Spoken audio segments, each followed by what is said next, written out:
Speaker sir, ముఖ్యమంత్రి గారు లేస్తే ముఖ్యమంత్రి గారు చారిత్రాత్మకమైన పద్ధతుల్లో ప్రత్యేక శాసనసభ సమావేశాలు ఏదో పెడుతున్నారు అని చెప్పి పొద్దున్నే క్యాబినెట్ బడ్జెట్ సమావేశాలకు చేస్తారు కదా సార్, అట్లా బడ్జెట్ ముందు ఒక క్యాబినెట్ పెట్టి వెంటనే తీసుకొస్తే మేమేమనుకున్నాం సార్ అంటే నిజంగా కూడా ఈ ప్రత్యేక శాసనసభ సమావేశాల్లో 42% రిజర్వేషన్ అమలు చేయడానికి కామారెడ్డి డిక్లరేషన్లో ఇచ్చిన విధంగా ప్రత్యేకమైన బిల్లు ఏమన్నా తెస్తున్నారేమో, ఆ బిల్లు తెచ్చి వెంటనే శాసనసభలో ఆమోదింపజేసి తద్వారా చట్టబద్ధత కల్పిస్తారేమో అని చెప్పి రాష్ట్ర వ్యాప్తంగా బలహీన వర్గాల సోదరులు కామారెడ్డి డిక్లరేషన్ చూసిన వాళ్ళు ఎదురు చూస్తూ ఉంటారు. కానీ ముఖ్యమంత్రి గారు ఏం చేస్తున్నారు సార్, ఇక్కడ లేచి ఓ 4 పేర్లు చదివి, అధ్యక్ష మీ ప్రభుత్వం మీద ప్రజలకు నమ్మకం లేదు. ఎందుకంటే రేవంత్ రెడ్డి గారు మీరే చెప్పినారు, సమగ్ర కుటుంబ సర్వే జరిగినప్పుడు తమరిచ్చిన ఉపన్యాసమే మొత్తం యూట్యూబ్లో ఉంది, అన్ని టీవీలలో ఉంది. ఏమన్నారు సార్ ఆ రోజు? ఆ ముఖ్యమంత్రి చెప్తాడు సరే, ఎవరు పడితే వాళ్ళు వచ్చి మీ ఇంటికి వచ్చి వివరాలు అడిగితే ఇచ్చేస్తారా, అవులగాలు దివానాగాలు ఇచ్చేస్తారా అని మాట్లాడింది రేవంత్ రెడ్డి గారు, మేం కాదు. మీరు చెప్పిన మాటలనే ఎన్యూమరేటర్లకు చూపెట్టి చెప్పినారు, మేము ఇయ్యము మీకు వివరాలు, 57 రకాల వివరాలు అడుగుతున్నారు, ఎట్లిస్తాము మీరే అన్నారు ఆనాడు, ఎవరు పడితే వాళ్ళకి ఇచ్చేస్తామా వివరాలు అని మాట్లాడింది, అదే చూపెట్టి అడిగింది. అధ్యక్ష వాస్తవం ఏంటంటే అధ్యక్ష, సమగ్ర కుటుంబ సర్వే 2014లో జరిగింది. శాంతికుమారి గారు ఉన్నారు, రామకృష్ణారావు గారు ఉన్నారు, సందీప్ కుమార్ సుల్తానియా గారు ఉన్నారు, అప్పుడు ఇదే అధికారుల అధ్యక్ష, అప్పుడెవరు వేరే లేరు. Samagra Kutumba survey, I'm saying this on record, I worked as a minister for 9.5 years. Yes, చేసింది మొత్తం ప్రభుత్వ అధికారులే, చేపించింది ప్రభుత్వమే. Yes, it is an official document. అందులో ఖచ్చితంగా మేము ఓపెన్ గా వెబ్సైట్ లోనే పెట్టినాం, అసెంబ్లీలో కాదు, చాటుమాటుకు కాదు, పారదర్శకంగా వెబ్సైట్ పెట్టాం. ఆ వెబ్సైట్ లోంచే పాయల్ శంకర్ గారు తీసుకున్నారు. ఏముంది అధ్యక్ష సమగ్ర, ఒక మాట మీ చేతిలో కూడా అదే ఉంది. ఏముంది అధ్యక్ష అందులో డేటా?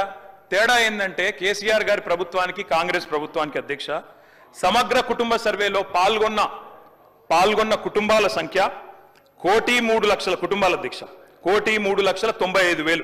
మొత్తం పాల్గొన్న ప్రజలు 3,68,00,000.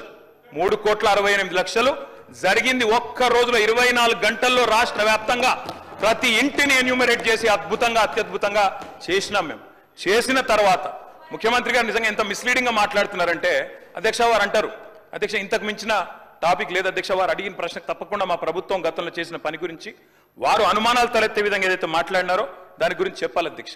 వారు అంటారు అధ్యక్ష బీసీల సంఖ్య అందులో ఎంత అని. ఎస్, ఆనాడు బీసీల సంఖ్య సమగ్ర కుటుంబ సర్వే ప్రకారం 1,85,61,856, 51%. 51% బీసీలు ప్లస్ అది కాకుండా ముస్లిం సామాజిక వర్గంలో ఉండే బీసీలను కూడా కలుపుకుంటే 10%.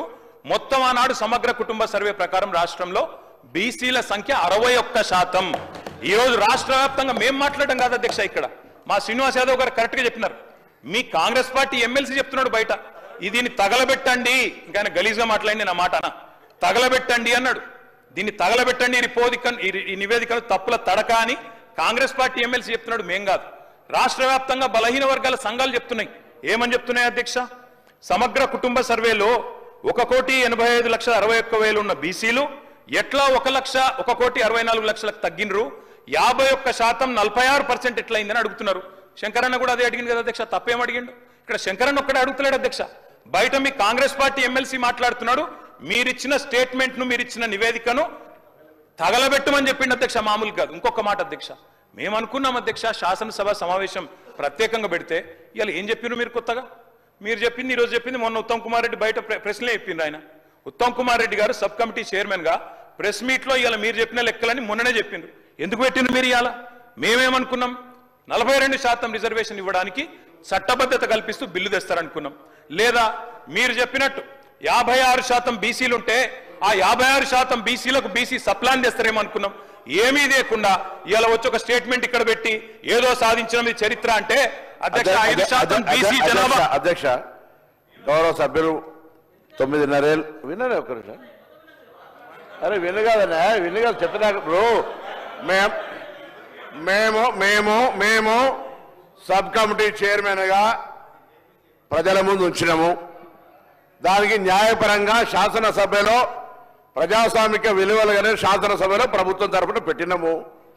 మీరు ఇట్లప్పుడన్నా మీరు వెబ్సైట్లో పెట్టామని చెప్పి మీరు ఊరికేనే మాట మాట్లాడదు ఎవరికైనా వెబ్సైట్లో అందుబాటులో ఉండే ఆ ప్రభుత్వం మీరు దాని తదుపరి లేకపోతే ప్రభుత్వం ఆనాడు ఉన్న అధికారులు ఇవ్వాలని ఉన్న అధికారులు కదా స్టేట్మెంట్ ఇప్పేది ఎప్పుడైనా ఎస్కేఎస్ సర్వే పబ్లిక్ డొమైన్ లా చట్టబద్ధత కలిగి ఉండేదా దాని గురించి మాట్లాడేటువంటి సందర్భం అవసరం లేదా 2011 జనగణన ఆనాడు బీసీలది లేదు బీసీలకు సంబంధించిన జనగణన చేయాలని అందరి ఆలోచన జరిగింది దానికి సంబంధించి సర్వేలు సహకరించకుండా దీని గురించి మాట్లాడితే దానికైతే అర్థమే లేదు నేనేమంటున్నా ఎవరైనా ఒకవేళ ఆయా వారి గౌరవ ముఖ్యమంత్రి ఆనాడు అభిప్రాయం చెప్పుంటే మీరు ఇలా కూడా అదే అభిప్రాయంతో ఉన్నారో చెప్పండి ఇలా జరుగుతున్న కార్యక్రమానికి మీరేం మాట్లాడదలుచుకున్నారు బలహీన వర్గాలకు సంబంధించి మీరు ఎస్కే సర్వే చేసిన అన్నారు ఏం మార్పులు తెచ్చినారు ఏం స్కీమ్స్ తీసుకొచ్చినారు ఎవరికి బలహీన వర్గాలకు న్యాయం జరిగే కార్యక్రమం తీసుకున్నారు మీరు ఇలా మేము కమిటీ చైర్మన్ ఉత్తమ్ కుమార్ రెడ్డి గారి గురించి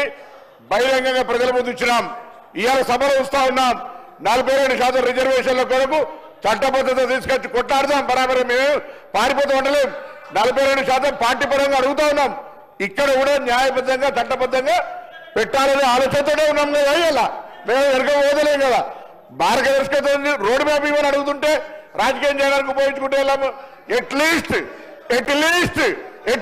బీసీల ఇష్యూ కట్టినప్పటికీ రాజకీయం పక్కన పెట్టి చారిత్రాత్మకంగా వచ్చినటువంటి సర్వే మార్గదర్శకత్వాన్ని చూపెట్టండి బలహీన వర్గాలకు రోడ్ మ్యాప్ ఇచ్చే విధంగా రాజకీయ పార్టీలు వ్యవహారం చేయాలని ఆకాంక్షిస్తాం అధ్యక్ష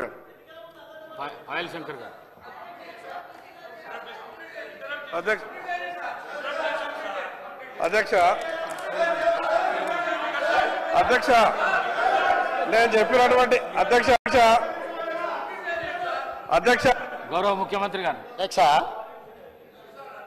ఇప్పుడు 9.5 సంవత్సరాలు మంత్రిగా చేసిన మా తాతలు నేతులు తాగిండ్రు కాబట్టి మీరు మా మూతులు నాకండి ఇట్లాంటి అర్థం పర్థం లేని చర్చలతోనే ప్రయోజనాలు లేదు అధ్యక్ష ఇప్పుడు ఈ డాక్యుమెంట్ ఏదైతే ఉందో ఇది అఫీషియల్ వెబ్సైట్లో లేదు అధ్యక్ష తెలంగాణకున్నది టీజీ ఆన్లైన్ వెబ్సైట్ అధ్యక్ష ఇందులో ఎస్కేఎస్ రిపోర్ట్ లేదు ఎస్కేఎస్కు ఎన్ఐసి ఐటీ పార్ట్నర్ అధ్యక్ష ఎన్ఐసి వెబ్సైట్లో కూడా ఈ డేటా డాక్యుమెంట్ లేదు ఈ డాక్యుమెంట్ ఎక్కడుంది అధ్యక్ష ఎంసీఆర్ హెచ్ఆర్డి వెబ్సైట్లో ఉంది మరి చెన్నారెడ్డి హ్యూమన్ రిసోర్స్ దాంట్లో ఇందులో ఉంది ఈ వివరాలు ఎవరు తయారు చేసిండ్రు ఎవరు అందులో పెట్టిండ్రు ఎవరు ఓనర్షిప్ క్లెయిమ్ చేయలేదు అధ్యక్ష పాయింట్ నెంబర్ 1 పాయింట్ నెంబర్ 2 అధ్యక్ష ఈరోజు అధ్యక్ష ఆ రోజు 12 గంటలలో మేము చేసినాం అన్నారు కదా ఆ రోజు ఎవరెవరిని ఎంగేజ్ చేసిండ్రో అడుగు అధ్యక్ష దారిన పోయే దానే నుంచి ఎవడు వస్తుండో ఎవడు పోతుండో ఎవరికి ఏ బాధ్యత ఉందో ఎవరు చేసిండో వాళ్ళ వివరాలు వీళ్ళ దగ్గర ఉన్నాయి అధ్యక్ష ఇంట్లోకి వచ్చి అడిగినోడు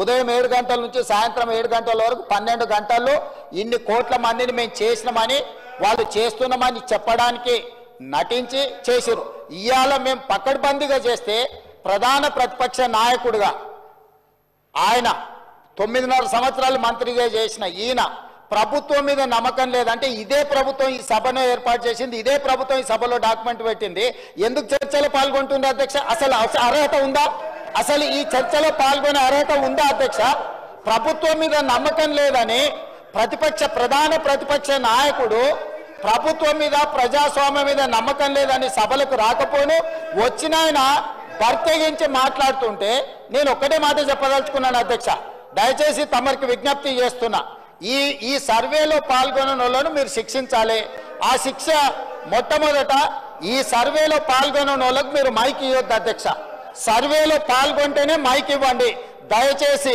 ఎవరైతే ఈ సర్వేలో పాల్గొనలేదో ఈ సభలో మాట్లాడే అర్హత లేదు వాళ్ళకు దయచేసి తమరు మైక్ ఇవ్వొద్దని అందరి సభ్యుల తరఫున నేను మీకు విజ్ఞప్తి చేస్తున్నా అధ్యక్ష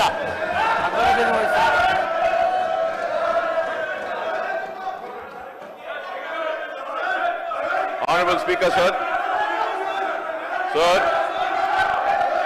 I take the opportunity to participate. Honorable Speaker, sir, I take the opportunity to participate in the discussion on the caste survey findings. I am using the word findings, sir. The reason for me, please sir, kindly bring the house into order, sir. Sir, every time it is becoming like this, sir. Doctor గారు కూర్చోండి Sir, please allow us to speak, sir. Sir, I'm using the word findings, sir. Findings which are mentioned in the statement tabled and spoken by the Honorable Leader of the House, Honorable Chief Minister, sir. Please please please Sir, మీరు కూర్చోండి పాల్ శంకర్ గారు కూర్చోండి please కూర్చోండి sir, మీరు కూర్చోండి please ఇస్తాను మీకు ఇస్తాను కూర్చోండి sir, I would like to once again, sir, you should bring the House to order, sir. Please కూర్చోండి Paul Shankar Sir, it is an important issue, sir. Please Sir, I am not yielding, sir, now. కూర్చోండి Sir, when I again